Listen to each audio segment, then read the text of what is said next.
It's a very dark day for feminism today, because they tried to do this in America, ban trans women from women-only spaces, and the only thing they achieved in doing is having women that don't fit, cis women that don't fit these gender critical narrative of what is a woman, thrown out of women's changing rooms and toilets.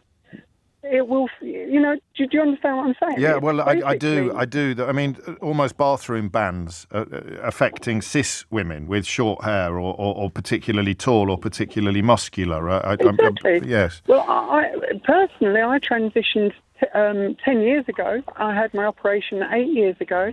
I've been using changing rooms, bathrooms, etc. for a decade. Without an issue. No problems at all. No one ever blinks. It's no problem at all.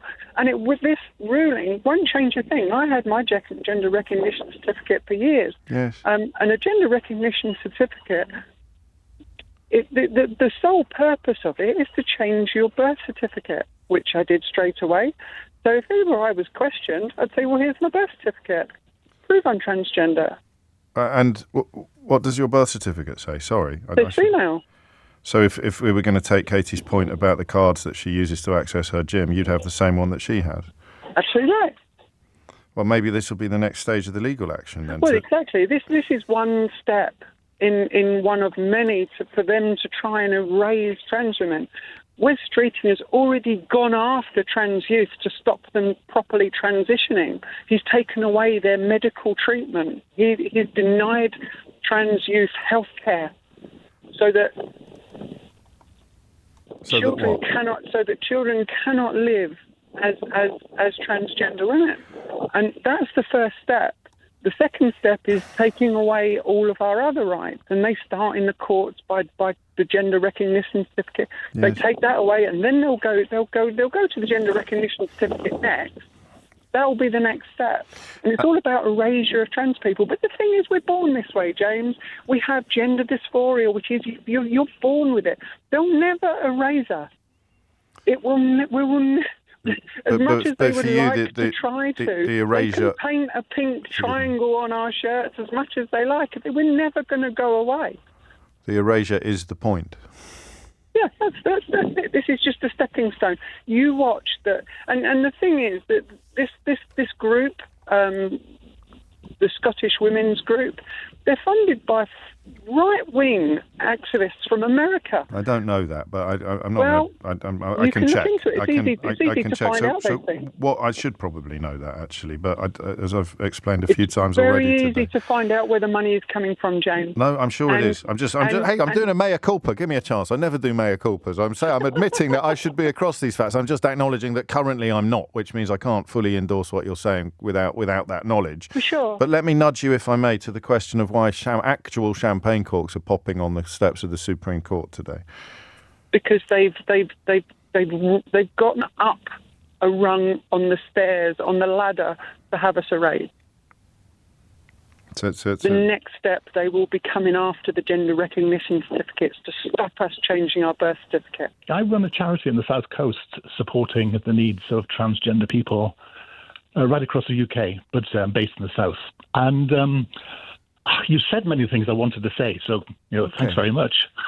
However, I think the people celebrating on the steps of the courtroom today are probably lawyers, because this is an issue that you've actually really illustrated. It's not in the definition, it's in the detail of how you make this thing happen. So, well, they're definitely not lawyers. I'm looking at the footage now, I think they will be. And obviously they are the people who brought the case. They may be sharing their champagne with their lawyers, but it's the people that brought the case and their supporters, of whom there are many, and they are today very, very happy. And there is an argument that presumes that there are two sides to this equation, where there are a bunch of radical feminists on one side and a bunch of radical transgender people on the other. Yes. And the reality of that's just not true. No. There are people like myself who can say it's important that there are women-only spaces where women can go and be safe from men who are coming to commit acts against them. Yes. Now, the people that come to commit the acts against them are very, very, very rarely, if ever, transgender women. And I think what we're doing here... But they might say that they are. Yes, but the evidence and the law and the case law doesn't show that. No, that's even true. Case law proved, cited by the other side, the trans exclusionary. But if you are, Lily made a point. I've lost her message about how if you are a victim of rape as a biological woman, then a penis is a weapon, and of course it is. And keeping it out of safe spaces is therefore a priority, and it doesn't really matter how disproportionate the statistics may be or how rare the actual instances may be. The principle demands a complete exclusion. The practicalities of it strike me as close to impossible, but I understand and fully sympathise with the principle, the feeling in principle. I don't want anybody like that in here. But the other community of people we're forgetting are intersex people, who are people who have actual biological sexual issues. Yes. So people who are born in one gender, for example, a female, but their testes descend during puberty. Those people are marked as female, but actually have all the male genitalia. We have trans people who have different genitalia that doesn't work, for example, because you've gone through a form of.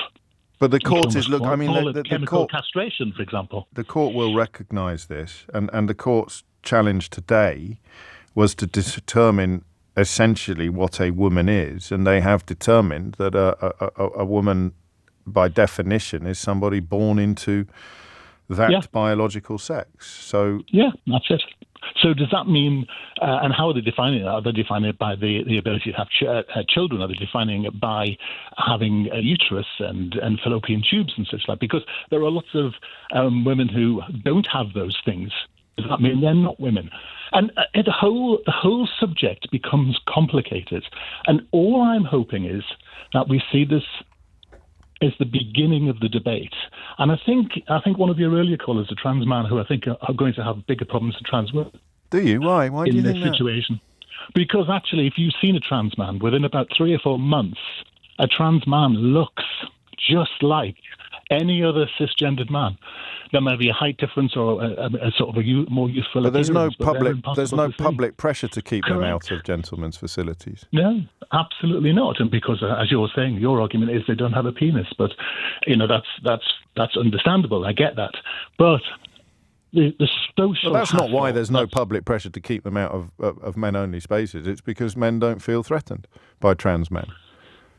No, because the levels of victimization as well to trans men and trans women is vastly in excess of any victimization or hassle that we cause the cisgender population. Which is why Jack spoke about his discombobulation when he finds himself in certain circumstances. Can I read something that's quite offensive to you personally, or would that be unfair? I don't know how thick your skin is.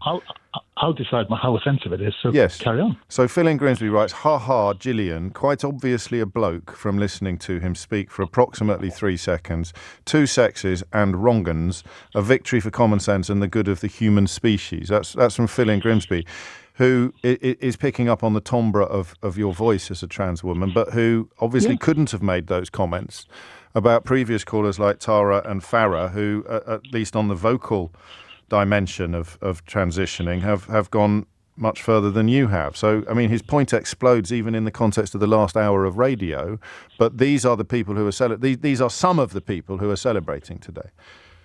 And I think it's interesting, and that's what I wanted to ring, because there are some of us who haven't got as far as others. Some of us who haven't focused on voice as the most important thing. I've been transitioned since I was 16, and I'm 30 now. So I look really masculine. The only thing you'd think is I'm sometimes a bit camp, but I'm quite masculine. It's around masculine men I get really camp for some unknown reason. And I think I can kind of understand why they're celebrating. And I think part of that is because I did obviously grow up as female, and when you've got a female body, there is that increased fear of what men might be able to do to you. And even when I started using the male changing rooms, I was always worried, oh my God, what if they find out I'm trans and got the right equipment for them? And do you know what I mean? Puts me at risk. But when you look at the statistics, like that last caller said, if trans women especially were doing this, it would be on the front pages of every newspaper. And of course, there's parts of the community that do go on to commit really dangerous crimes, but that's the same for everyone. And having trans women not being allowed in these spaces isn't going to stop a predator hurting you, because like, they don't look at the door sign and say, oh, it's got a women's sign there, I'm not going to go in there, I'm not allowed, if they're going to hurt you. Do you know what I mean? So no one's going to the lengths of transitioning, all the stuff I've always thought that. do. I've always thought it was such a... I mean, and the first transgender person I met was somebody roughly the same age as you, another trans man, and when they explained to me what they'd been through, I just thought no one would do this frivolously, or no one would do this mischievously, or just to gain access to a changing room. And of course, there are degrees of transition, as everybody has acknowledged, but that idea that it is largely fraudulent behaviour seems to me to underpin a lot of the animosity and a lot of the negativity, and that's pretty grim. That's a horrible thing to live with. Do you, I mean, some people would say that effectively you don't exist in your current form, and that the biological female you were born as will be you until you die, regardless of what you say, do, claim, feel or believe.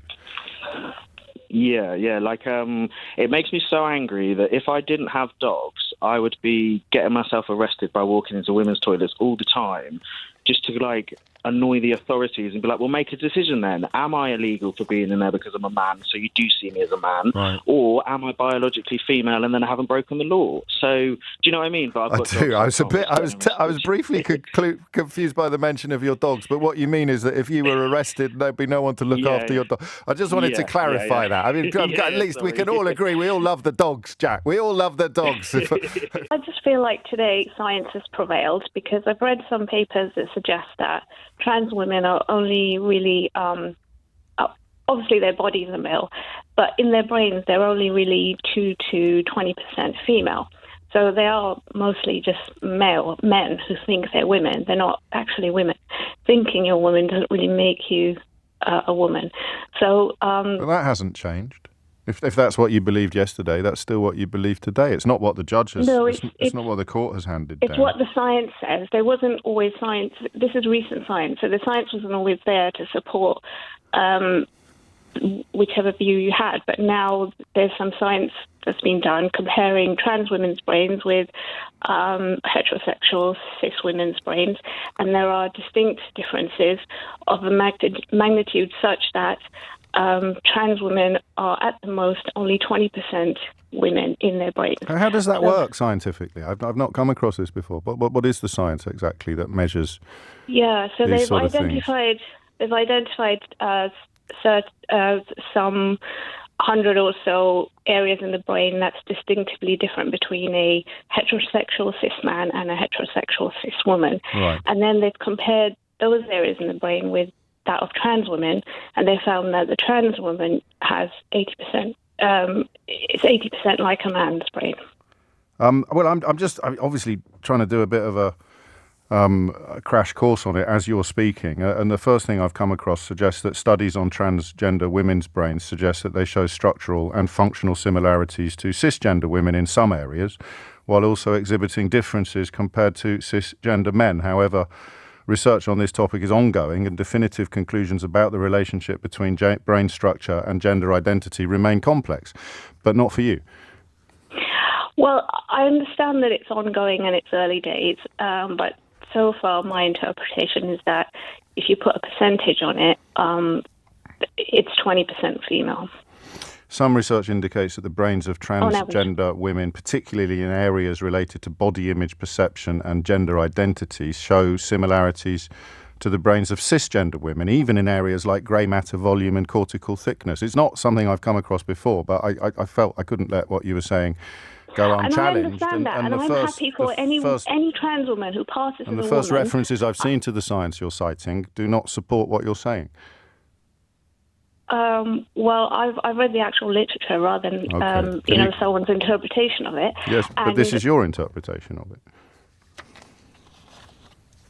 So what I mean, in a nutshell, why are there champagne corks popping on the courts of on the steps of the Supreme Court today? Because today women don't have to fear predators entering their spaces in the guise. How will they be kept out? Well, if they, if the law is not supporting it, then that obviously is less scary for women. Of course, but how will the predators be kept out? Well, that's another issue, but the law shouldn't be supporting them entering any female space. I agree. I understand that, but if you're celebrating something specific, that predators, to use your word, will be kept out of female-only spaces, it's supported by the law, which can only be a good thing. But how do you think the law will work? It's implemented in different ways in different areas. You'd be getting into criminal law and all sorts of things. Just in terms of a space that you want to keep a predator out of. And of course, in this context, all transgender women are potential predators. So how are you going to keep them out? How are you going to police them? Okay, so, in my gym, there's you've got to go through different barriers for the various different changing rooms, and it's based on who checks? Which electronic card you have. But who checks? And that card has your gender in it, not your biological sex. Sorry, I meant it has whatever stored in the system, and with this law, this means that it would be your biological. It'd be your name and the gender that you've told the gym that you have. So we'd have electric card readers on every changing room and toilet in the country. Well, they do have at my gym. There was a time in 2017 when there were men, mingling around and, checking me out. And women, don't do that. I feel more comfortable with women around in some spaces. Yeah, but they were men.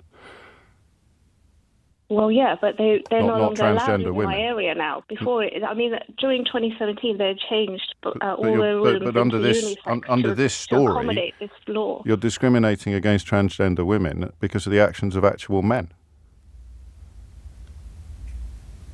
But men were allowed in my space because of the law changes. Yes, but they were men.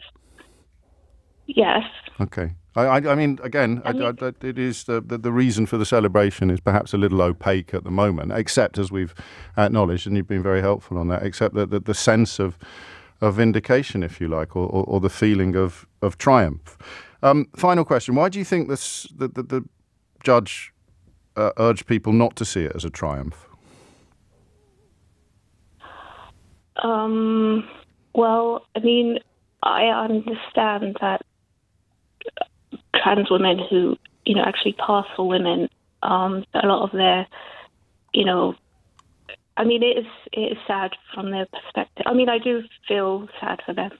Okay. Because I understand their point, but I think they should be allowed in if they've had, the operations and everything.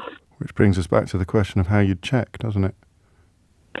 Well, I think that, that's where the certificate comes into it. The doctor would be the person that would have checked that. I don't think people should be demanding to see people's,